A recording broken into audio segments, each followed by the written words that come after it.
you there? Well, we're here. Yeah. The Treasury Star Parade. Starring George Burns and Gracie Allen with Paul Whiteman's orchestra and Jimmy Cash and yours truly, Bill Goodwin.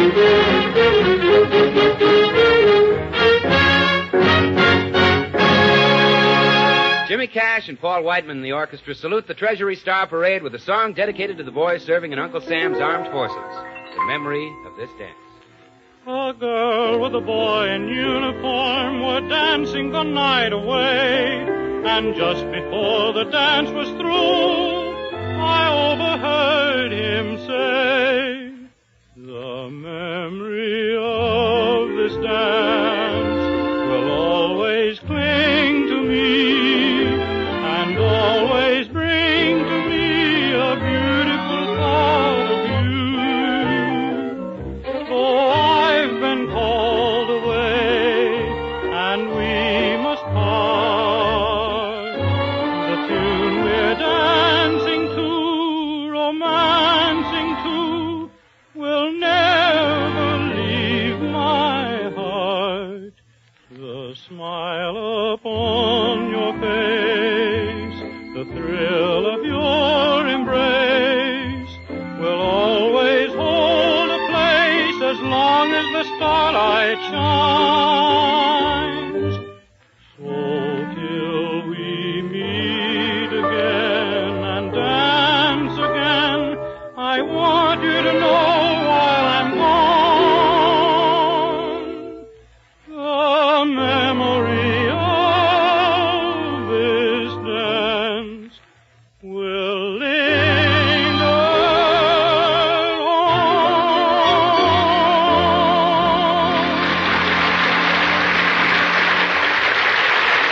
And now for the stars of our show, George Burns and Gracie Allen.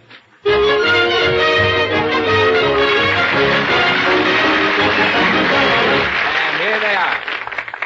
Well, Gracie, here we are. And it certainly feels good to be in front of an audience again. Yes, it does. Now, let's see. What do we talk about? How about your family? All right. Oh, but before we get started, I must tell you what happened at our club meeting today. All of us you girls... mean the Beverly Hills Uplift Society? Uh-huh. Yes. All of us girls were sitting knitting backless sweaters for the soldiers, and Tootsie Sagwell Wait a came minute. in. Backless sweaters for the soldiers? Well, yes, they asked us to knit sweaters for the boys up at the front. Well, for a minute, I thought you girls were doing something silly. Oh. Well, anyway, Tootsie Sagwell came in and told us a very sad story.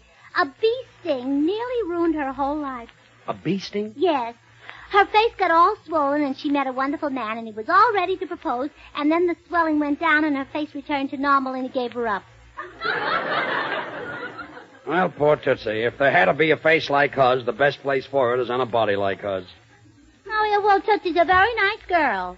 And I can't understand why men don't like her. Well, men ought to love her. Heaven knows she looks like a man. If she didn't have dependents, she'd probably be in 1A.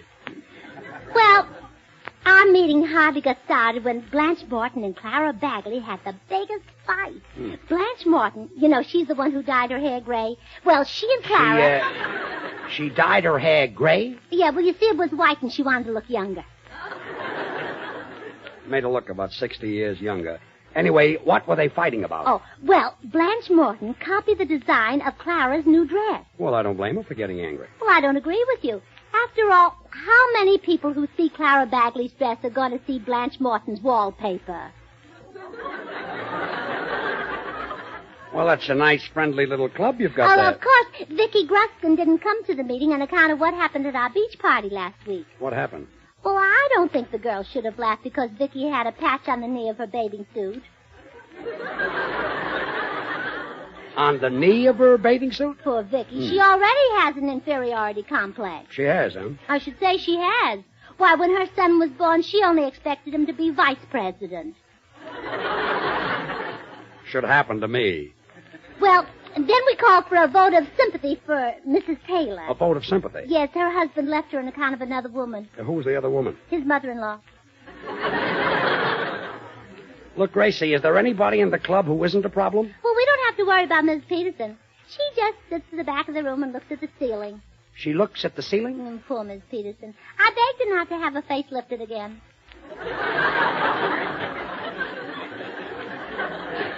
Why doesn't she have it done just once more and then sit backwards? What a club. Yeah, isn't it? Gracie, I've heard enough of that silly club. Now, this is no time to talk about it. Let's talk about your family. All right. I'll talk about my brother, but I won't talk about my sister. All right, don't. On the other hand, I'll talk about my sister. Well, yeah, do that. Why should I? I don't know. You just said that. Oh. Well, there's nothing to say about Bessie outside of the fact that she's suffering from shortness of breath and sits in the Davenport all day. She sits on the Davenport? Yeah, well, she used to be able to sit in a chair before the rubber shortage, but now she'd rather spread out in the Davenport. And, she's suffering from shortness of breath. Something terrible. She comes home and falls into the Davenport and just sits there panting. Well, is she better now? Oh, yes. We made her stop seeing those Charles Fourier pictures. Superman does the same thing to me. Of course, I love to watch Bessie feed her goldfish every morning. It's awfully hard to do, but she does it beautifully. It's hard to feed goldfish? Oh, sure. They keep slipping out of her hands before she gets the spoon into their mouths.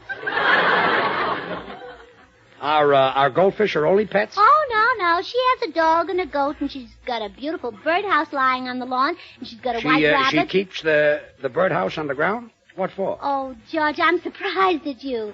If you put a birdhouse up in the tree, the cats climb up and get the poor little birds. So she puts it on the ground? Certainly. And birds live in it? No, cats. You know, Gracie, I've been married to you for years, and I still can't understand your family. We do talk fast, don't we? Oh, sure. Say, George, could I see you for a minute? Oh, glad to. Gracie, excuse me for a minute. Oh, sure. What is it, Bill? Well, you know, I've always envied the way you work with Gracie, George. Well, thanks, Bill. And I'd give anything to be able to stand up there and do exactly what you're doing. Well, thanks, but it takes a certain type of fella. Yeah, I know. Well, I guess I'll always have to work for my money. You think it's that easy, huh? But, George, are you kidding? Well, I'm going to let you work with her. Well, what'll I do? Just walk over and say, Gracie, how's your brother? Then what happens? She talks for 2 years. For that you get paid? Just go over there and say, Gracie, how is your brother? And if you get stuck and you need help, just sing Nola. I'll be standing right here. It goes like this. Oh, don't worry, I won't need it. Well, okay, go right over there. Well, Gracie, how's your brother? Which one do you mean, Willie or the other one? The other one. I haven't any other one. Well, then Willie. Oh, Willie. Oh, he's awfully cute. He's engaged to a gorilla. They're going to be married. Gracie, he's engaged to a gorilla? Uh-huh. She works in the lunchroom. She grills hamburgers and grills frankfurters and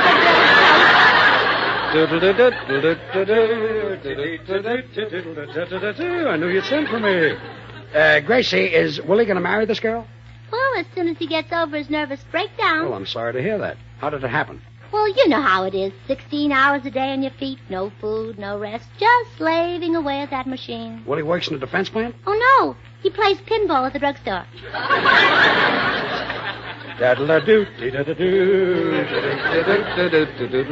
I'm here. Well, Gracie, all your brother Willie does is play pinball. Well, he used to play the pipe organ at church until his legs gave out. His legs gave out? Yes, you see, he learned to play on a mouth organ, and in church he got awfully tired running back and forth blowing on those pipes.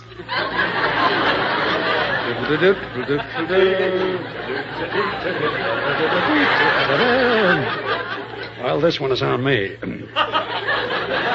Gracie, Willie, that's the tall one, isn't it? Oh, yes. The one who wears dark glasses when he goes to the movies and sticks his little finger out when he drinks a cup of tea. Well, why does he stick his little finger out? Well, can you think of a better place to hang the tea bag?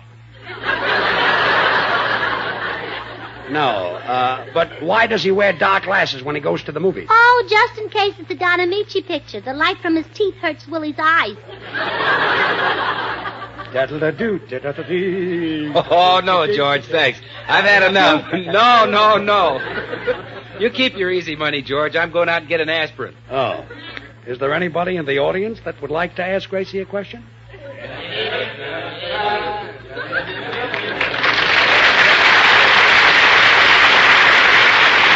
you, George Burns and Gracie Allen. And now, Paul Whiteman special, The Waltz of the Flowers.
Paul. Folks, right now, millions of loyal Americans are proudly saying, I belong to the largest patriotic club in the world, the War Bond 10% Club. Yes, sir, I'm investing 10% of my entire income in United States war savings bonds and stamps. How about you?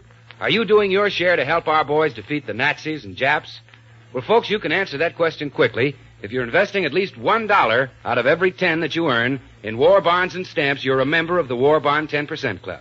If you're not, start right now and invest at least 10% of your income every week or every payday in war bonds and stamps.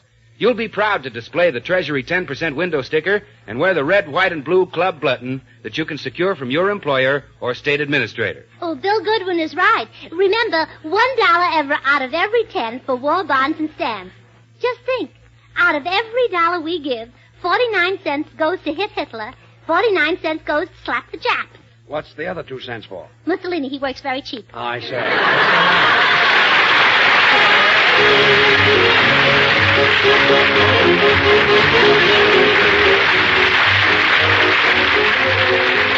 The United States Treasury wishes to extend thanks to George Burns and Gracie Allen, Paul Whiteman and his orchestra, and Jimmy Cash, who gave their talents to this program. Also to the Hollywood Victory Committee for its cooperation, and to this station for the use of its facilities. This is Bill Goodwin speaking.